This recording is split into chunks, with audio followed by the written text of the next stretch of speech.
Hey everyone, Chris here. Thank you so much for clicking onto my channel, Sabbatical Story. You know, the cool thing about sabbaticals is that every day you get up and you get to think to yourself, man, what do I really want to do today?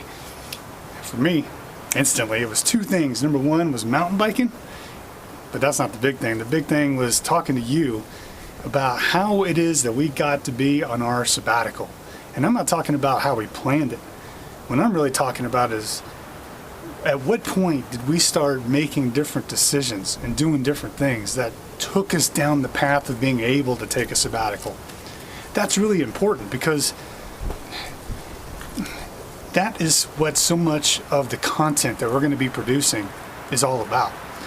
Making different decisions and getting us on the path of being able to be free to do these types of things. So to do that, I'm going to take you back, way back to 2008.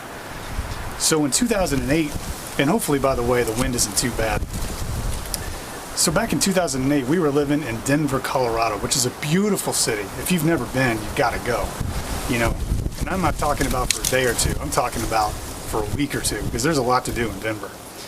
So we were living in Denver, and you might remember some things from that time back in 2008. And there was the the housing bubble burst, and companies are going belly up, and gas was like $4 a gallon, and all kinds of crazy stuff was happening.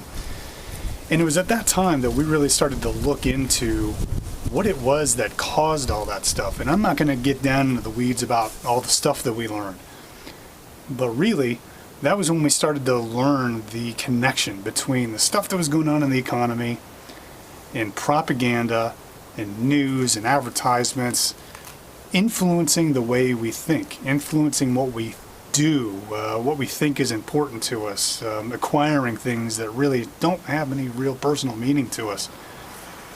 So once we became aware of that stuff, it didn't translate right away to action. We knew about it, but it wasn't internalized. In other words, we didn't make any changes based on that knowledge, at least not yet. But case in point, back then I was driving I think it was a 2005 Subaru Legacy. It was a cool car. We drove that car everywhere. Now fast forward to 2011. The car had 220,000 miles on it. So it was time to replace the car. But it was still running great, by the way. So kudos to Subaru. So we had the same mindset that we'd had previous, even though we had some new knowledge about these connections between propaganda and news and advertisements and things along those lines. So the mindset that we had was, hey, we've driven this car a long time. Let's get something nice. We deserve something nice, and that's what we did. So we bought a Mercedes. It was a beautiful car. It was exactly what we wanted. Black interior, iridium silver exterior, had all the stuff in it that we wanted. It was a cool car. So I'm going to fast forward you again to 2014.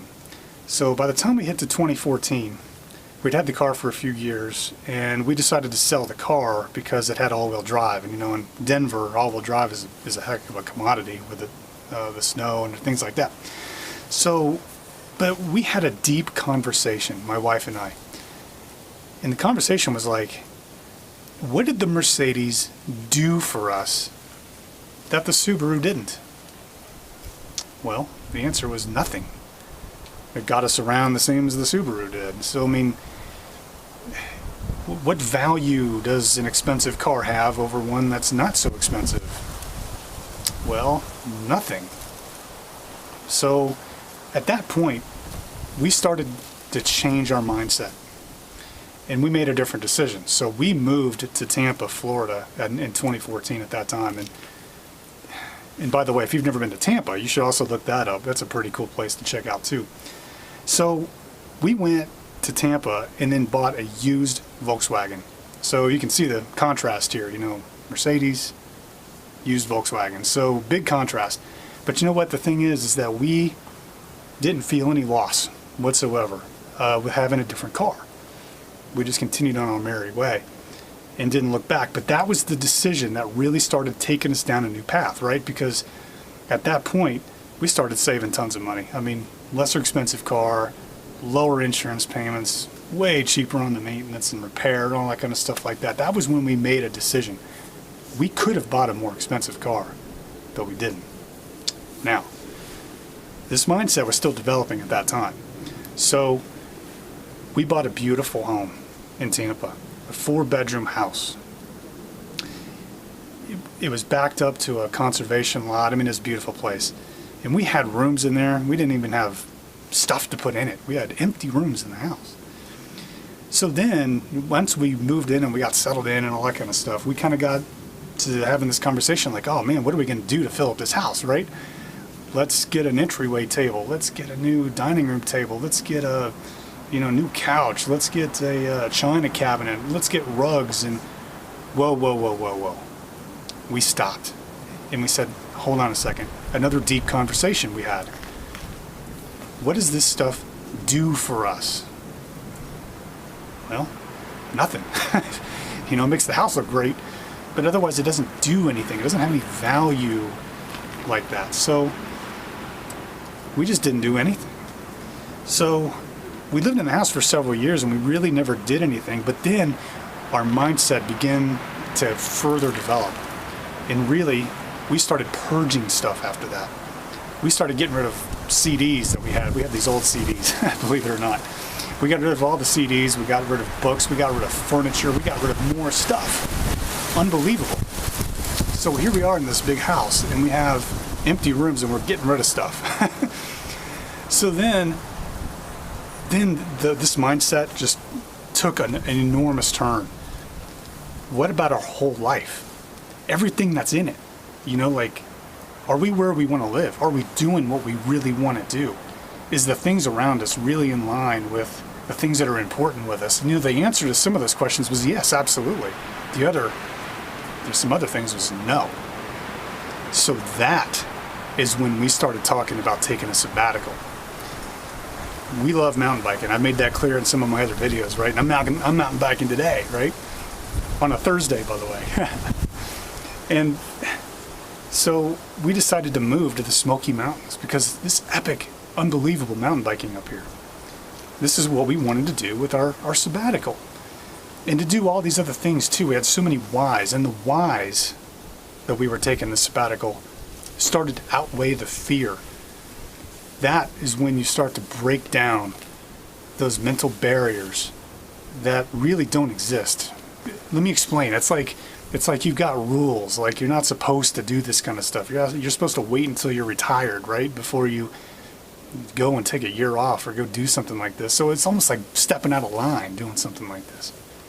But all that stuff falls away whenever you really are in tune with like what you want to do, and the why is bigger than the fears and the what ifs and all that kind of stuff. And then boom, that's when you have action. So much of the content that's going to be coming out is going to be based upon making those changes and setting the mindset to enable to go down a whole new path in your life. And it's not just about sabbaticals, but it's about everything. It's so powerful. That's why it's so important. It's so cool that you be a part of this community. So I'm not just asking you to subscribe to the YouTube channel or to the Patreon channel just to have a subscriber. This is about being a community, about doing this kind of stuff together and helping us surmount some of these obstacles and these barriers that may or may not really be there. So that's it. That's the story about how we wound up actually getting into a position where we could take a sabbatical. Massive changes and turns in our life that we never just 2 years ago would have thought we'd ever make. So the content that I'm going to be putting out for you is really about fast tracking you through these processes and really getting us turned into a new direction to enable all this stuff. It's going to be so fun. So anyway, that's it. I'm going to go out and do some more mountain biking. And until next time, we'll see you on sabbatical.